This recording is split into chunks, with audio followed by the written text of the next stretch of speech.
In Mexico, if you talk about philanthropy on a massive, almost unimaginable scale, one name comes up again and again: Alfredo Harp Helu.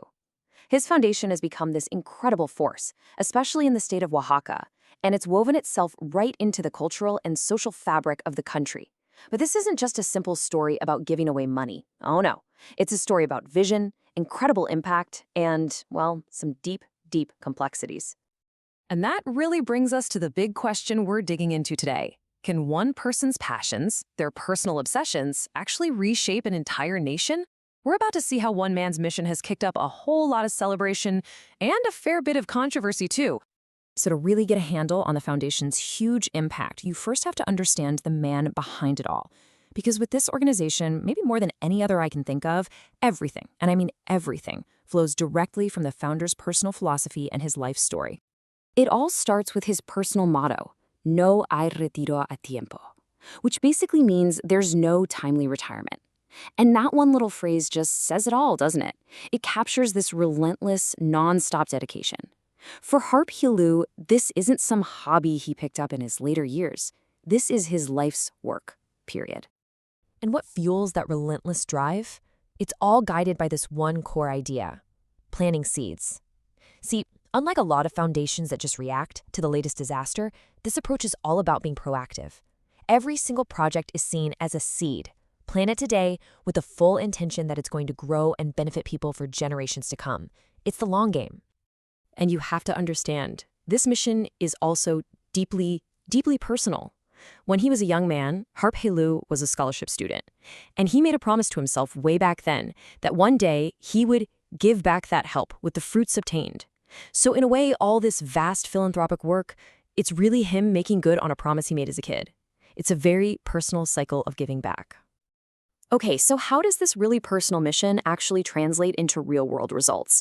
Well, it's not just about writing checks, that's for sure.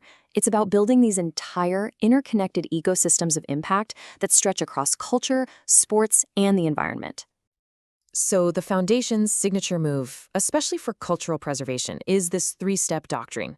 A perfect example is the Central Cultural San Pablo in Oaxaca. First, they rescued a 16th century convent that was basically in ruins. Step 1, rescue. Then they brought in the experts and meticulously restored it. Step 2, restore. And finally, they reused it, turning it into this amazing free cultural center for everybody. Rescue, restore, reuse. It's a powerful formula they've used over and over again. And believe me, they did not stop there. They used that same model to create a whole constellation of museums, each one tucked into a beautifully restored historic building. You've got a world-class textile museum that supports local artisans, a museum about postage stamps, even a kids' museum in an old train station. They are literally taking the city's heritage and breathing new life into it as these vibrant cultural hubs. Now, let's pivot for a second, from culture to another one of Harp Helu's huge passions, sports, specifically baseball. His impact here can honestly be boiled down to one single powerful number: 10. 10. That's how many graduates from his high-performance baseball academy in Oaxaca have gone all the way to the big leagues, to Major League Baseball. We're talking about stars like Julio Urias. This academy isn't just some local project. It's a genuine pipeline to the absolute highest level of the sport on the planet. And their ambition in their environmental work is, well, it's just as massive. And it can be summed up by another absolutely staggering number: 5 million. 5 million. That's how many trees their high-tech nurseries can produce in a single year for a huge reforestation project across Oaxaca. And here's the cool part. The foundation produces the little saplings, and then they partner up with the government and local communities to actually get them in the ground. It's a perfect example of their collaborative, large-scale thinking. Okay, so the impact is it's undeniable. But here's the thing. When a single private foundation is operating on this kind of scale, the story is never simple. And this brings us right to the central paradox of the foundation's work, where you have this immense praise existing right alongside some pretty serious criticism. First, let's do what you always do: follow the money. A quick look at the foundation's investments shows that education and culture are the absolute pillars, right? Together, they make up almost 2/3 of all the spending. So that confirms it. Developing human potential and preserving heritage are really at the heart of the mission. And the sheer scale of that mission is just mind-boggling. The number of individual projects the foundation has supported since it started? Over 6,000. Now, that incredible reach, touching almost every part of society, has earned them tons of praise, but it's also put their influence under a major microscope. And of course, this kind of national impact doesn't go unnoticed. The foundation is widely celebrated, winning prestigious awards like the 2024 National Sports Award for its contributions to sports in Mexico. And yet, this is where the story starts to get complicated. This right here, this is the central tension.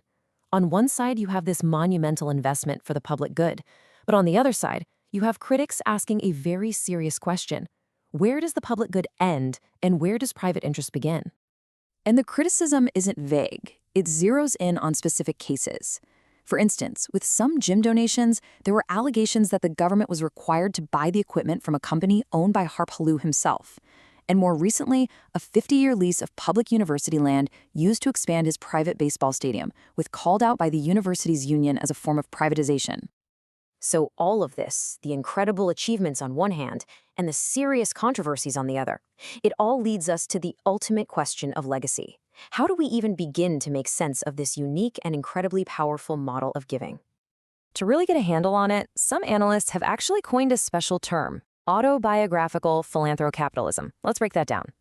It's autobiographical because the foundation's priorities, baseball, Oaxacan culture, are a direct mirror of its founders' personal passions. And it's philanthrocapitalism because it uses business-like efficiency and scale to try and achieve social goals. And right there, that's the core of it. The model's greatest strength is also its greatest challenge. Having a single, powerful vision allows for massive, incredibly effective projects.